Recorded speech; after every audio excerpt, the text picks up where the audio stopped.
Good day, folks. Welcome back to Ed's Garage at Bannister Hyundai. Really excited to bring this video to you. I have a very unique opportunity to compare the 2024 Honda CR-V Hybrid to the Tucson Hybrid. Now, this is going to be a pretty interesting comparison. I am not going to be biased. I'm going to do my absolute best to be as open and honest and have integrity as possible here, although I do sell Hyundais for a living, so keep that in mind. But I'll say this is a really nice vehicle. There are some pros and cons to everything though, and I'm going to go over those things. All right, here we go. Now, to start with, all of you Honda fans are going to say, oh, well, Honda is more reliable, etc. Well, a quick Google search of the reliability of a Tucson Hybrid and a Honda CR-V Hybrid will reveal that no, that's not quite the case. The Tucson actually edges out the CR-V in reliability, an average score of about 8.5 out of 10. This one is an average score of about 8.2 out of 10. So they're basically the same according to multiple different companies. That's Edmunds, it's Car and Driver, it's Consumer Reports, etc. They're very closely matched on reliability. Now, you also might be saying, well, Edward, the Honda CR-V has great fuel economy. Well, yes, it does. It's 6.4 liters per 100 kilometers on average. But here's the thing, so is the Tucson Hybrid. They're exactly the same rating on fuel economy. And then you might be going, okay, well, this one's probably less expensive. Well, then you'd be wrong as well. This is actually not the top trim. This is the EXL line. So in Canada, basically, Honda CR-V Hybrid comes in, the top two trims are the Touring and then the EXL. This is an EXL, and I'm comparing it to the top trim Tucsons. This is a Tucson Hybrid Ultimate. Happens to be a plug-in hybrid, but that doesn't matter because the only difference is the plug-in part of it. So keep in mind, anything that you see that's plug-in related on this one, just ignore that. Everything else is exactly the same as the regular Tucson Ultimate Hybrid. So here's the crazy thing. Well, then you're going, okay, well, you're not really comparing apples to apples here because we've got a top trim versus, one down from the top trim. But here's the thing. This one here, in its current form, the EXL, is just under $3,000 more than the Tucson Ultimate Hybrid.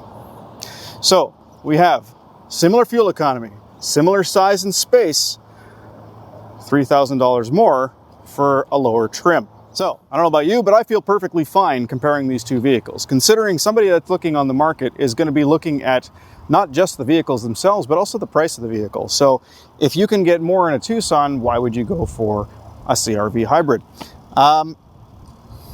The only other thing that I'll talk about real quick is warranty. So Honda's warranty, 3-year, 60,000, and then 5-year, 100 for the powertrain, and then of course 8-year, 160 for their hybrid powertrain. The Hyundai Tucson is 5-year, 100,000 for nearly everything, and then also 8-year, 160. The other thing that we've got going for us on the hybrid Tucson is the 3 years of free BlueLink, so the telematics system.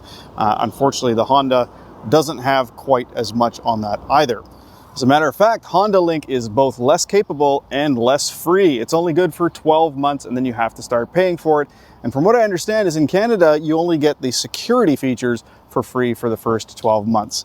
So yeah, so Hyundai is beating them right now on BlueLink, warranty, and price, and definitely features. And that's what we're going to talk about next. So let's start with the front of the vehicles. So looks are subjective, guys. There's no question.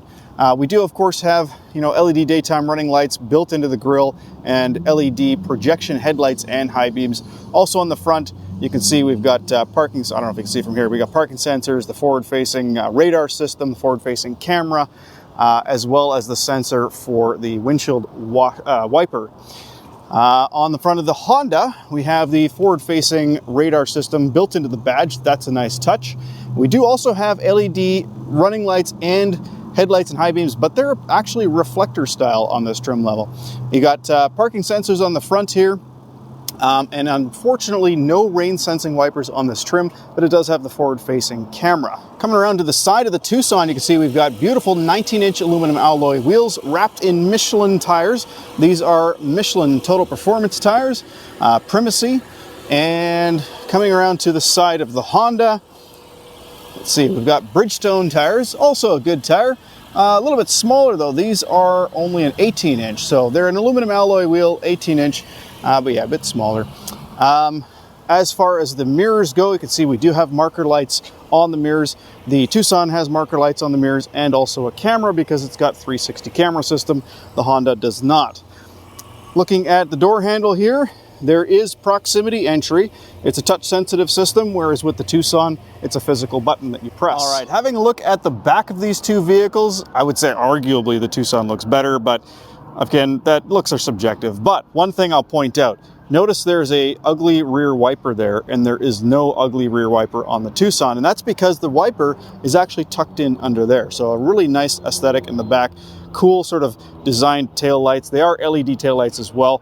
The Honda does also have LED taillights, and the Honda has dual chrome tip exhaust, whereas the Tucson does not. However, the point that it just won for having dual chrome tip exhaust, it just lost because this one is fake. So give me a break, guys. Stop with the silly fake exhaust tips. Anyway, next thing I want to show you is in the back of the vehicle. So we're gonna go and look in the back of the Tucson first.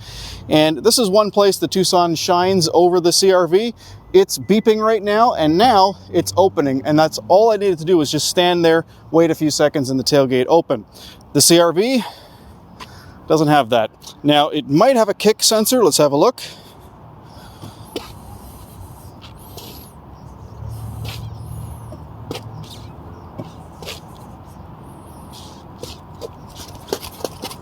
No, it doesn't. All right, so let's open up the tailgate of the Honda. As far as tailgate height, let's see what we got here. So we've got a hand and maybe two thumbs. Tucson, get it all the way up, about a hand. So the Honda's opening slightly farther. So if you're 6'7", the Honda is going to be a little bit higher for you there. All right, as far as the space in the back, now this is where the Honda does take it a little bit as well. It does have about a cubic foot more space back here. When you fold the seats down, it's a total of about 2.5 or 3 cubic feet more than the Tucson. But how usable is that space? Well, we're going to check that next. First off, let's have a look under the... okay. Well, this one has no underfloor storage space, and it does that, so that's kind of weird. That's annoying. Okay. Okay, so it does not have underfloor storage space. We have a 12-volt port back here. Seat backs have the tethers somewhere. Oh, I see. It's kind of tucked inside there. All right. And you'll notice we've got the little handle here for the seat back. So if you want to fold the seats down, you have to reach all the way in and pull this handle here to fold them down.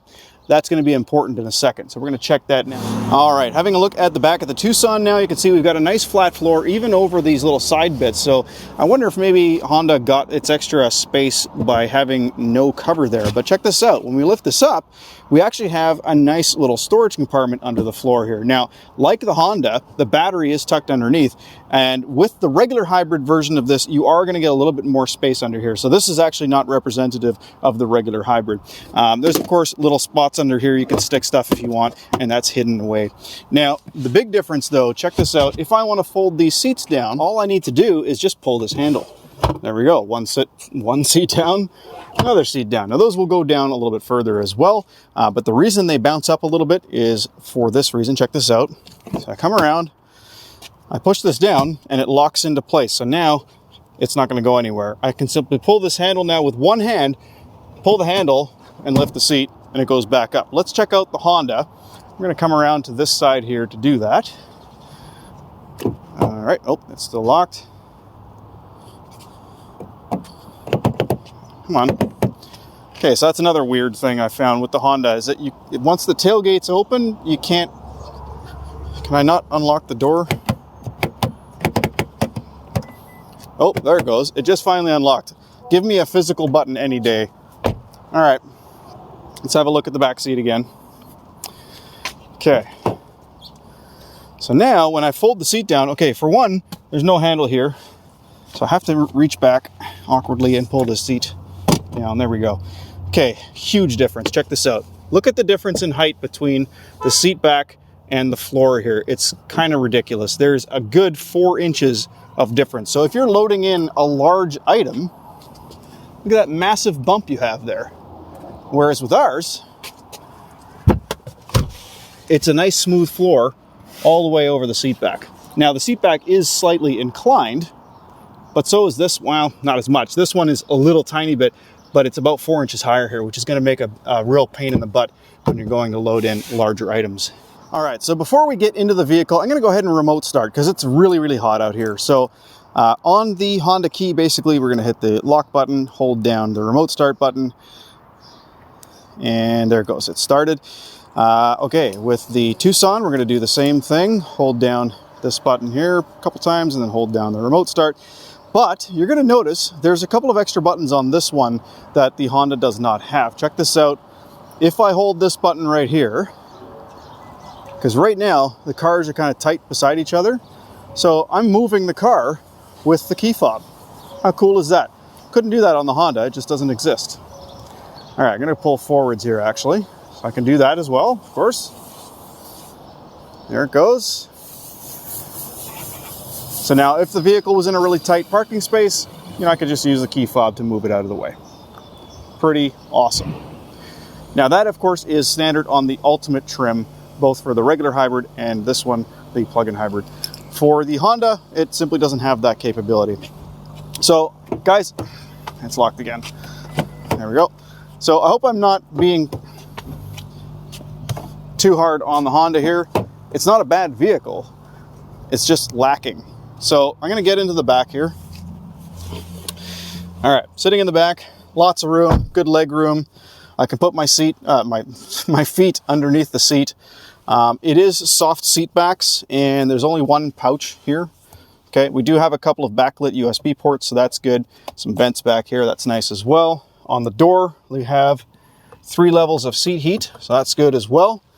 We have a center cup holder armrest, which is nice and cushioned. And the armrests are in the middle there, so no complaints there. Nice black headliner. Got handles here, and the seats are pretty comfortable. There's good cushion. Yeah, good leg room, good cushioning. Headroom is really good back here as well. But here's where it starts to fall apart a little bit. So I'll give them props. They do have a kneeling seat, so the seat goes down when you put the seat back down, but the seat does not lock into place. So if you're going over really bumpy roads, you might hear some of this, okay? Lock that back upright. Now, what if I want to lean this seat back? Well, on the Tucson, I can just go down to the side. On this one, I have to very awkwardly, oh, there we go. Okay, so it does recline quite far, but now to get it back up.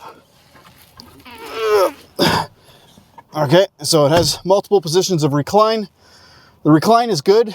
Where you have to pull to recline it is terrible. That's a bad design. All right, let's move on to the Tucson and give that a shot. All right, getting into the back of the Tucson, I will point out that the legroom in the front and back of the Tucson is exactly the same as the Honda CR-V. And you may have noticed there, I just reclined the seat using the handle on the side of the seat. So really, really easy. I don't have to, sit all awkward and try to do that.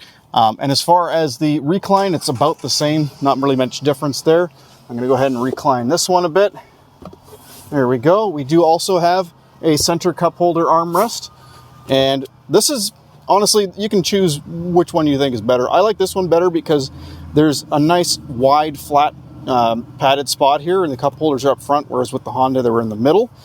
So, yeah, I don't know. I just kind of like this design better. We do also have heated seats back here. They are 2 levels, so you can see there's 2 lights there. That, of course, does light up normally. The car is currently turned off. And as far as the seat comfort, yeah, I mean, I got to give the cushion in the CR-V gets the win for me. It's actually a little bit more cushiony. This is arguably a little bit more supportive. So it's got good support, whereas that one's a bit more cushiony. So everybody's going to be different there. Now, as far as the seat backs go, solid seat backs back here. That's a big plus. And we have seat back pockets on both sides, and also 2 vents and also 2 USB ports. The USB ports in the Honda are USB-C, however, so keep that in mind. There is also room underneath the front seat to slide my feet, so lots of room under there, even with this seat all the way down in its lowest position. But huge difference on this one. Check out this massive panoramic sunroof. That is something that is not on the EXL CR-V. So pretty nice place to be, very comfortable.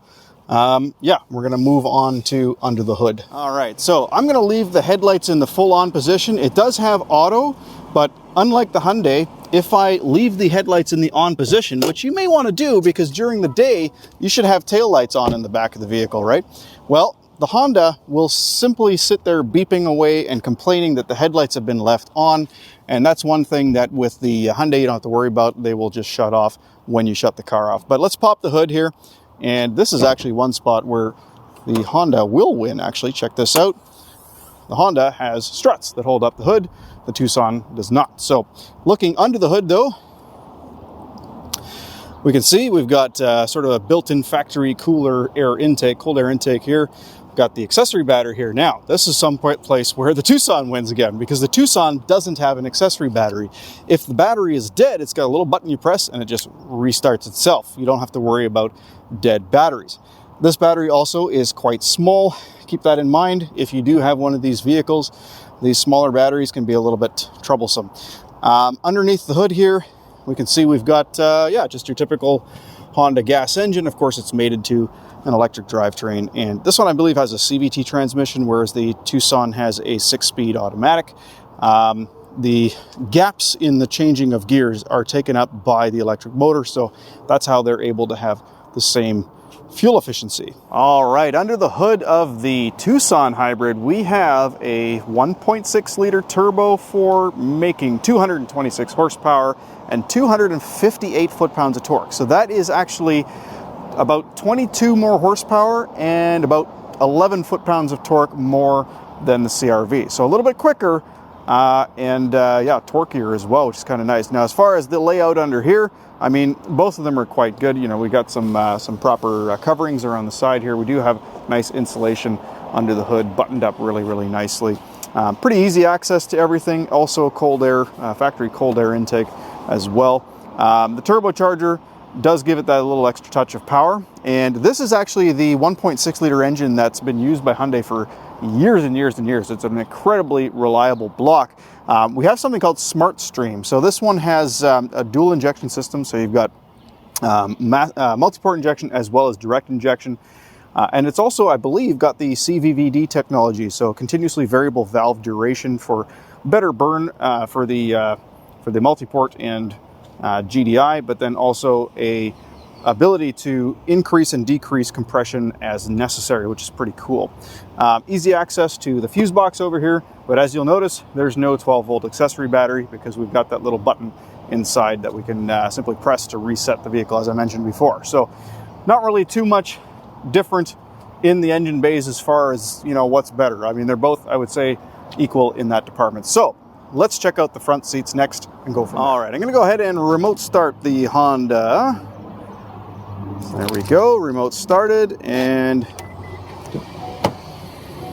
having a look inside here. Okay, so we've got memory seating and mirrors. We have, we don't have folding mirrors in this one. We don't have that in the Tucson either. So we have power driver seat with 1, 2, 3, 4, 5, 6, 7, 8, 9, 10. So that's exactly the same as the Tucson.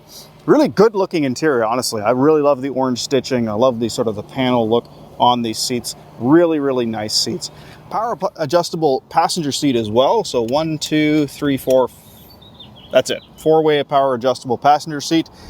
So no height and no tilt on the passenger seat. Now, by contrast, in the Tucson, we have 1, 2, 3, 4, 5, 6, 7, 8-way adjustable power passenger seat. All right, jumping into the Honda CR-V, first thing you notice is I do still need to start the car a second time. Even though I've remote started, I still need to go ahead and press the start button. Pretty nice interior. I really like the sort of honeycomb look here on the dash. That's kind of cool, where you've got the controls for the fans and whatnot. You got a, looks like maybe a 9-inch screen there, and yeah, it's a pretty nice screen. All right, so we are now inside the Tucson. It's come to life just as easily as that. Didn't need to press the start button or anything, so that's kind of cool. We got the fan going nuts here, so I guess I'll turn that off so you don't have to hear that. Now, as far as the look of the interior, I think this is quite classy. Everything's very nicely integrated in You can see it's kind of running down here. Now this one does have ambient lighting under here in the doors and also in the little cubbies down here. We have that fly-by-wire transmission, and we have two 10-inch displays. Really, really bright, easy to see 10-inch displays. Now, one thing I really need to point out is the front seat legroom. Apparently, the legroom is the same in both the CR-V and the Tucson. It's both 41.3 inches. But I would disagree, and here's why. I've got the seat all the way back right now, and I can actually stretch my leg out no problem. You can see it's completely straight here. If I put it on the dead pedal on the left there, look at the angle of my leg. Now, the next thing I'm going to do is show you the CR-V. All right, so there is the angle of my my left leg on the dead pedal. Notice the angle is quite a bit different, and this seat is all the way back. It doesn't go back any further. And even if I raise this seat up, it doesn't make a difference because I still can't push the seat further backwards. So in its lowest position, it's actually farther back. And even if I tilt the front seat down, it's not going to make a difference. My leg is more of an angle. If I try to stretch out my leg, I can just about do it. I'm touching the end there pretty close. Well, actually I can stretch my leg, but I'm hitting stuff under the dash. But the dead pedal where I would normally keep my leg is definitely closer. So I don't know where they calculated the legroom in this, but this seat doesn't feel like it goes far enough back, especially when I have it in a higher position, because right now I'm quite low. So let's have a quick look at storage options here. So we've got what looks like maybe a bottle holder and a little bit of extra storage there. Door handle up here, of course, mirror controls. As far as the center console goes, you got a wireless charging port right here. It is a rubberized port to stop your phone from slipping. A little bit of space there, a couple of cup holders here, a little bit of storage there, and then underneath here, a pretty big storage compartment in the center. As far as the glove box goes, let's open that up. Yeah, pretty tiny glove box actually, but honestly I don't think the Tucson's much better. All right, in the Tucson, similar situation here. We got a bottle holder, a little bit of extra space on the sides. Up front we have a flat spot here for some storage, and then we do have a wireless charging pad here, which is also rubbery. It is cooled, which is nice, and it's kind of at an angle, so it kind of keeps your phone securely settled in there. It's not going to go anywhere. There's a little bit of storage down here as well. As I mentioned, there is an ambient light there, some cup holders, of course, and then a storage compartment, which is a little bit smaller than the CR-V, but it's still very usable. And then as of the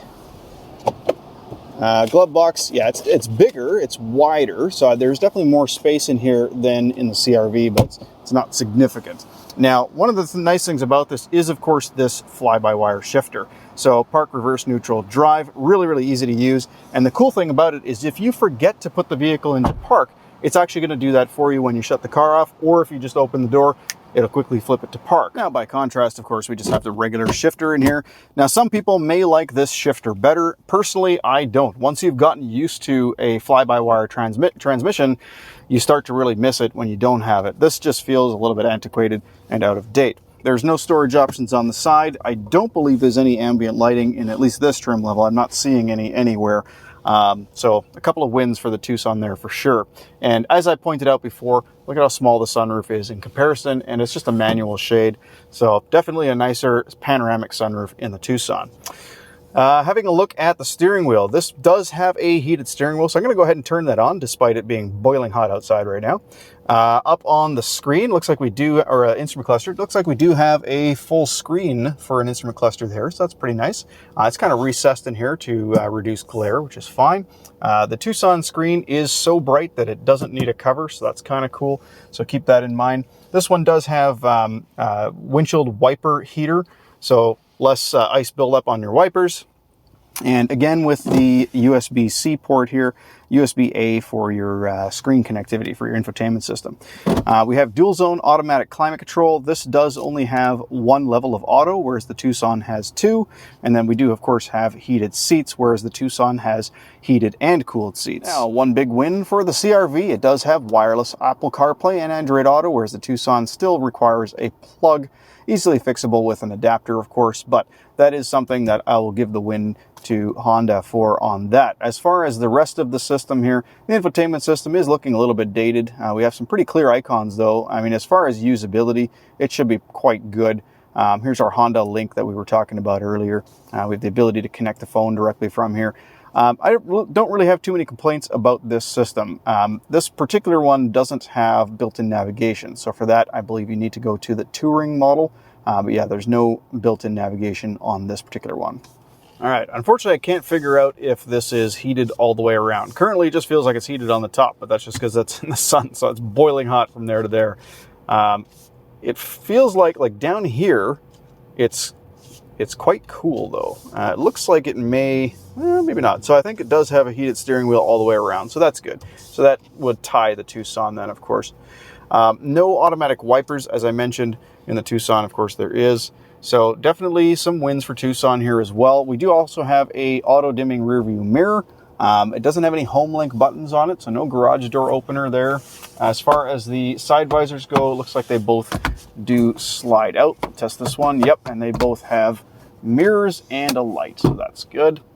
All right, jumping back into the Tucson. Of course, this is a fully 360-degree heated steering wheel, which is nice. One thing we have is the lane centering system at any time, so you can turn that on regardless of whether or not you're in cruise control, which is awesome. They do both have the paddle shifters. This one does have automatic wipers, as I mentioned. And then coming over to the climate control system, as you can see, we actually have 3 levels of climate control here.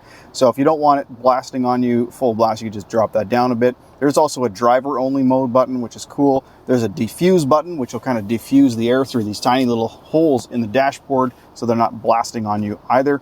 And one of my favorite features, when you use the windshield washer fluid, it'll actually recirculate automatically for you. Better than that, if you drive through a tunnel, it even turns on the recirculate for you. So Hyundai's really, really good at taking existing features and increasing their usability, effectiveness, and capability. That's the word I was looking for. So for instance, when your blind spot monitor is active, it's going to warn you that there's a car there beside you, but if you start to go over there anyway, it'll yank you back into the other lane. Hyundai was one of the first companies to do that. But also, because this vehicle has a 360 camera system, we have another really cool feature. Check this out. If I turn on the turn signal, it puts a view down the side. Now, it's not flashing like that in real life. That's just because it's an LED screen.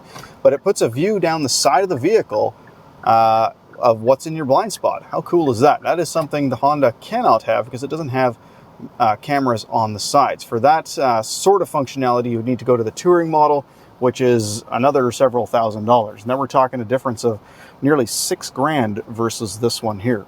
Also note that we do have ventilated seats in this one. So 3 levels of seat ventilation and 3 levels of heated seat. All right, having a look at the infotainment screen here. So 10-inch screen versus the probably 9-inch by the looks of it, 8 or 9-inch on the CR-V. So it's about the same size. Very, very clear screen. You know, easy to use stuff here. Some cool features though. Check this out. So if I go into this screen here, I can go to HD radio data and I can find a cheap gas station. So I can find, go through the list here. And let's say I want to navigate to this one. I hit go. And of course, because this has built-in navigation, it brings up the navigation system right away and it starts navigating us to that location. Now, we do have perspective mode here as well. So let me just hit start guidance.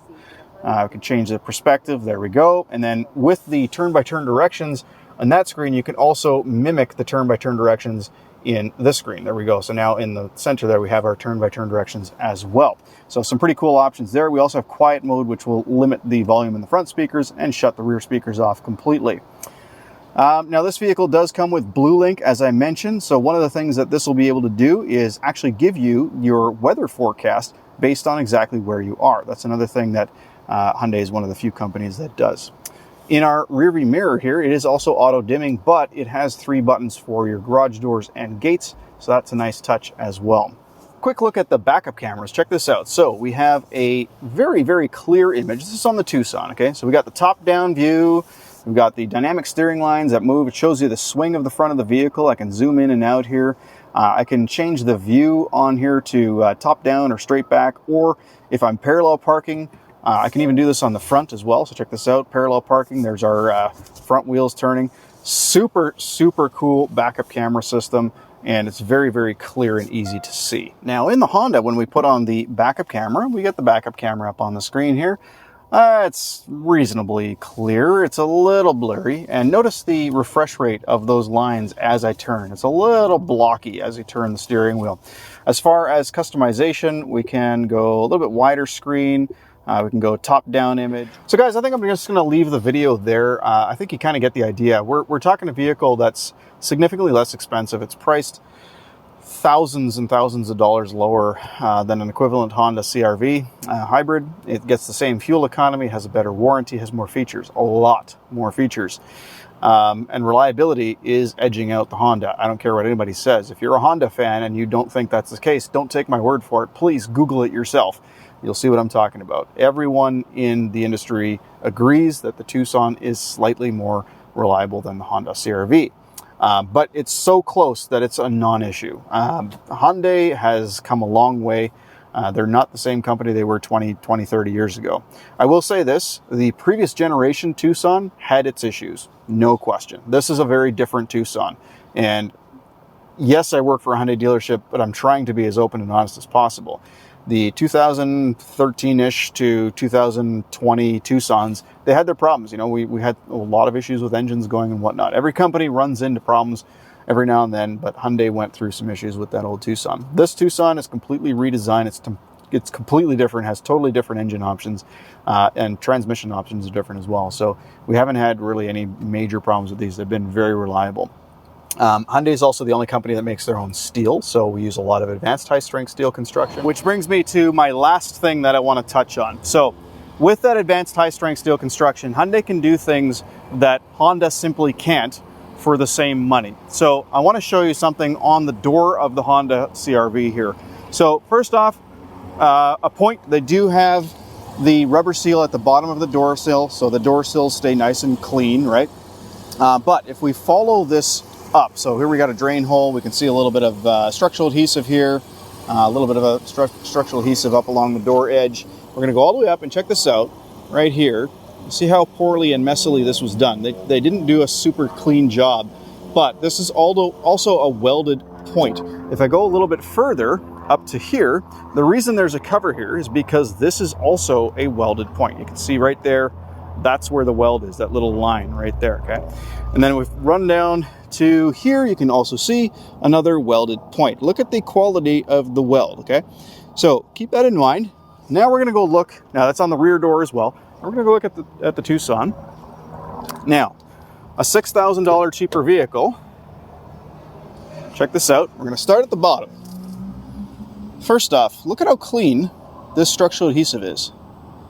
All right, so there's no bunch up. Doesn't look like somebody used a spackle knife there. It's very, very clean, going all the way up, okay, right up to here.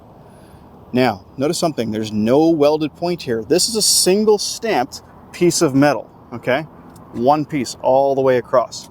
So you can argue to death all you want that Honda is better than Hyundai, but the proof is in the pudding, guys. There is no weld points on this door.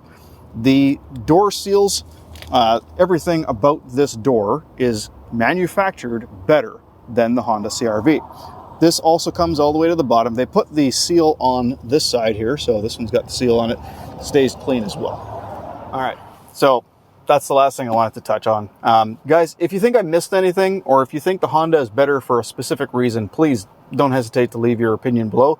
Be kind. I was trying to be as nice as I could with the Honda, but I was really trying to demonstrate that there are certain aspects of these vehicles that Hyundai has some serious strengths, especially considering the fact that this versus the top trim Honda is nearly $6,000 cheaper. I mean, that's mind-blowing. So again, better warranty, more features, better steel construction, more advanced high-strength steel construction, more structural adhesive usage, similar crash safety worthiness. They're both top safety picks. Either way, reliability is the same. You know, the comfort level of both vehicles both have their pros and cons. But I would say that the ability to place the seats in the Tucson is better. You know, we have the height adjustment and tilt adjustment on the passenger side.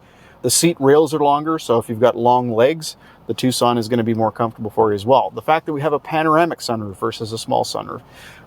You know, there's just so many different things. I could talk about this car for hours, but I'm going to cut it off here.